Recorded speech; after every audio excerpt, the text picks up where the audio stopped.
I lost my drone today in the Indian Ocean. Drop the bait!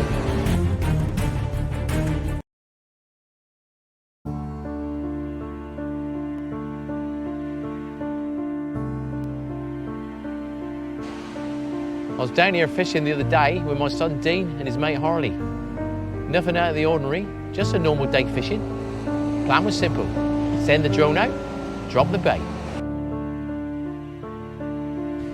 This was my old DJI Air 2, not new, but it still did the job. At first everything looked fine.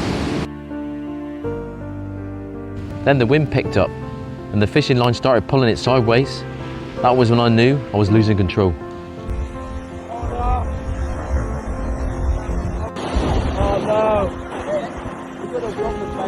Drop the bait! Drop the bait! Drop the bait! Drop the bait! And just like that, it was gone. Drop the bait! Drop the bait!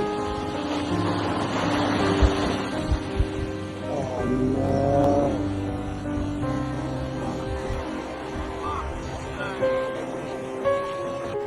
Look, it wasn't brand new, but that drone's been with me since the beginning of Finimoto. I just watched it disappear. Drop the bait! Drop the bait! Lessons learned. Don't underestimate the wind, don't overload the drone, and over water, mistakes are expensive. But maybe it was time anyway. That drone had done a fair bit. To be honest, I've been thinking about upgrading. So I've ordered a new one, the DJI Neo 2. Something more robust, better for bikes, running, just everyday use. So next video, we'll see if I've made the right choice.